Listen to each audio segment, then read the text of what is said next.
Over the last few years, I've heard the conversation shift from raising your profile, which was something I was definitely told to do earlier on in my career, to creating and establishing a personal brand for yourself.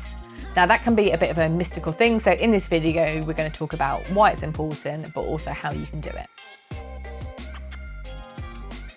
Having the right personal brand can help you with job searches, it can help you with winning clients or ultimately promotions where you are. If you don't have the right or a strong personal brand, it can ultimately stop you from standing out from the crowd. Apparently 85% of hiring managers consider personal brand when making a hiring decision, so you can just see how this will have an impact on your career. Developing a personal brand might sound overwhelming, but there are many incremental steps that you can take to help you do this over a period of time. It's not something you need to sort overnight, but it is something you need to think about on a regular basis to help you build towards establishing that personal brand. I think by establishing my personal brand, it's helped partners in the firm where I work know who I am. It's helped clients to understand and engage with me, and has created opportunities both for me within my professional and personal life. So the first thing, which might sound really obvious, but you need to figure out who you are.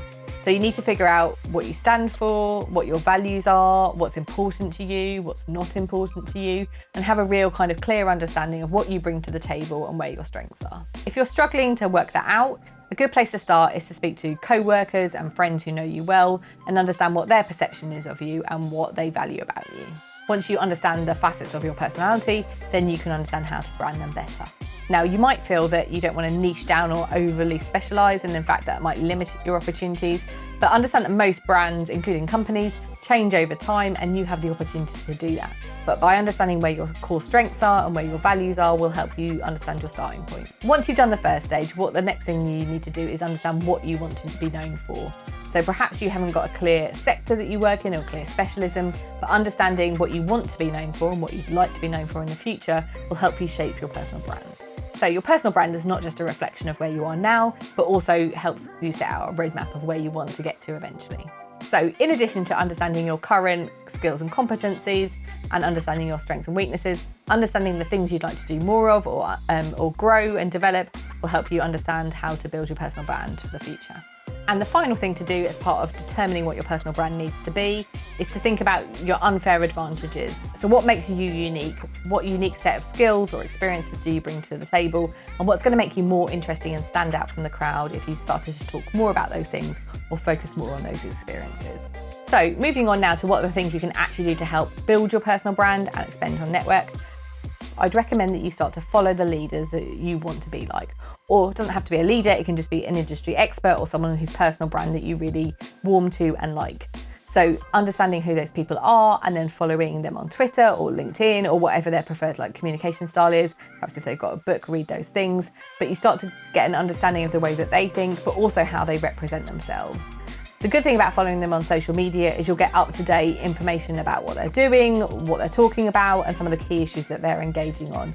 And that will start to give you a bit of a plan about the things that you want to be talking about or be known for. The next thing you can do is start asking for virtual coffees. That doesn't just have to be with people who you know already, but there's nothing wrong with reaching out to someone in a company you want to work for or is in the type of job you want to be in and ask them for a virtual coffee. I've done that loads over the last couple of years, and actually the pandemic's helped it because you can have a virtual coffee and there's very little time commitment on either side. But equally, I offer it to other people, and I think it's a really good way of gaining an insight and a connection from someone. And I don't know anyone who's ever turned down actually a virtual coffee request. I'm sure Richard Branson probably does because he's probably too busy. But the vast majority of people, particularly if they're at a more accessible level, will be very happy to share their thoughts with you and make a new connection.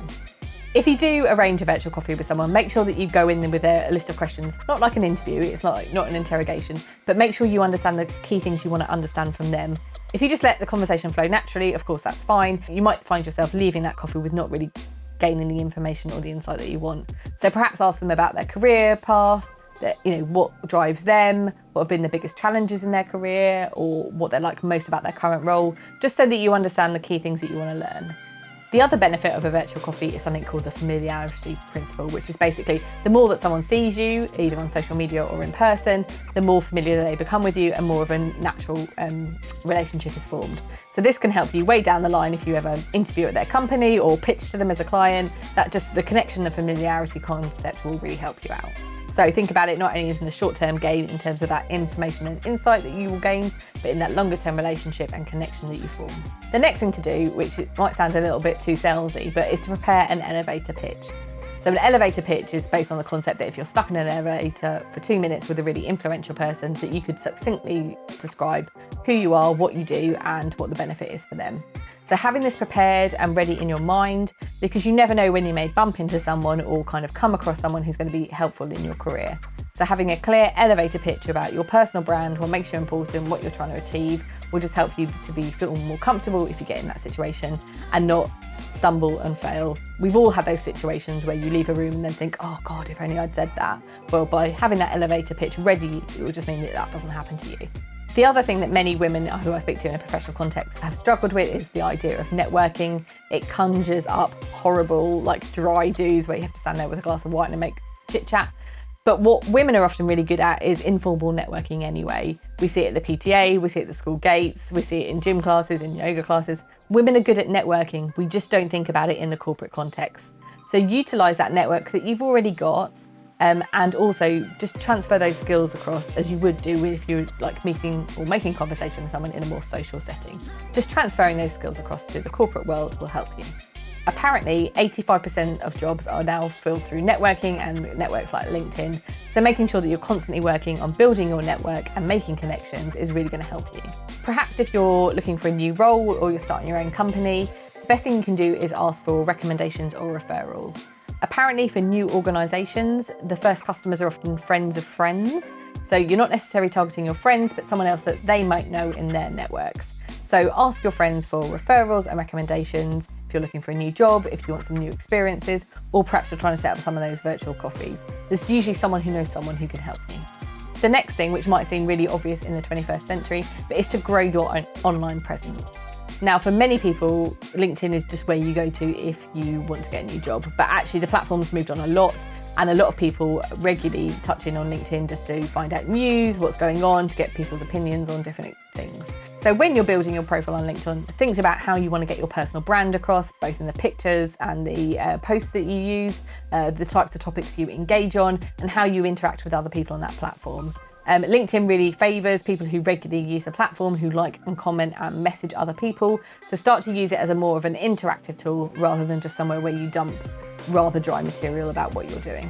The other thing you can do is create a personal website, which means that you can create your own, in effect, mini CV. So perhaps some bios about you, perhaps you blog about things that you want to do. So think about perhaps whether or not a personal website will be useful for your industry and help you establish your personal brand.